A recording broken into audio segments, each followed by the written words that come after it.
Let's talk about Australia's most infamous serial killer, Ivan Milat, the real Wolf Creek Killer, a man who turned New South Wales' Hume Highway into a hunting ground, luring backpackers to their deaths.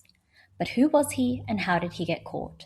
Let's break it down in 5 minutes. Ivan Milat was born in 1944, the fifth out of 14 children in a strict and troubled family. Growing up in Sydney's west, according to Milat's siblings, he would attack animals with a machete, and then this quickly developed into a penchant for crime. By his early 20s, he was in and out of juvenile detention for theft, robbery, and breaking and entering. Then, at age 27, Milat's criminal activity had escalated to abduction and sexual assault, where he was charged but jumped bail and left the country, and was somehow never convicted of this crime. So now that you have a bit of a background on Ivan Milat, we're going to start the story with the one that got away, the man with the best name ever, Paul Onions. In January 1990, Paul Onions found himself in the car of Ivan Milat. Paul was an ex-Navy British national, hitchhiking his way from Sydney to Mildura to work on a fruit farm, as so many backpackers do. When they reached the Belanglo State Forest, Milat pulled over under the pretense of fetching a cassette, because yes, this is the 90s, and pulled a gun on Paul. Paul managed to get out of the car, and as he attempted to flag down passing cars, Milat fired the gun, but the shot missed Paul. Fortunately, Paul was picked up by motorist Joanne Berry, another very foodie name, and then driven to the nearest police station, where he reported his story. Unfortunately, that's where the information stayed for the time being. Then in September 1992, 2 years after Paul Onion's encounter with Milat, the first of the 7 murdered backpackers were discovered in Belanglo State Forest by 2 men, both named Keith. They discovered the decomposing body of a woman who died a violently brutal death.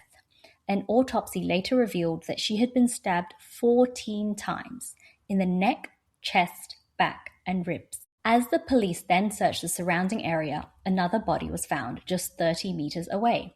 This one had been shot in the head 10 times from 5 different angles, suggesting that the killer had been using the decapitated head as target practice. The bodies were identified as British tourists Joanne Walters, age 22, and her friend Caroline Clark, age 21. They had planned to hitchhike their way from Sydney to Melbourne. Police were stumped and unable to solve the murders of Joanne and Caroline.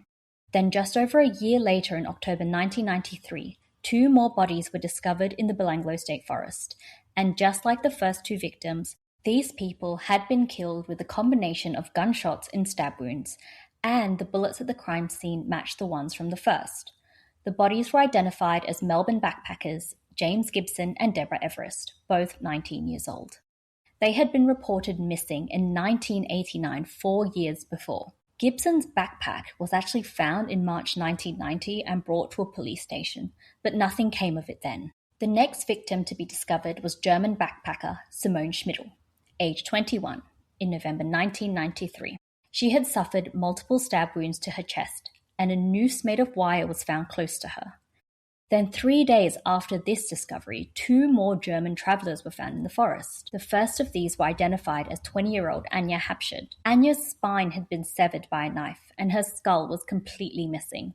She was identified by her jewelry. Anja was traveling with her boyfriend, 21-year-old Gabor Neugebauer. They had been reported missing since January 1992. In all the crime scenes, the bullets, shell casings, and cartridges had been left, along with other items involved in the killings. All the victims had been brutally murdered, shot, stabbed, or strangled. Some had signs of torture and sexual assault. The level of cruelty suggested the killer wasn't just trying to end lives, he was enjoying it. With the discovery of all these bodies, the police put out a $500,000 reward, which is a huge amount of money in that time. So naturally, they had to deal with a lot of tips, one even coming from Alex Milat, Ivan's brother.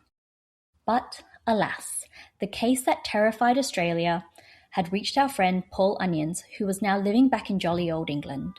Paul contacted Australian authorities with his statement. He returned to Australia in May 1994 and identified Ivan Milat from a photo lineup as the perpetrator. Police then raided Milat's home. They found various weapons and a multitude of items belonging to the 7 victims. The evidence was overwhelming.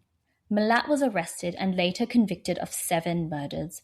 He was sentenced to life in prison without parole.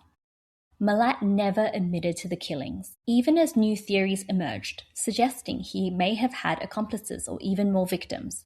He died in 2019, taking his secrets with him. Ivan Milat's crimes left a permanent scar on Australia. And if you found this case interesting, please follow us for more true crime cases in 5 minutes.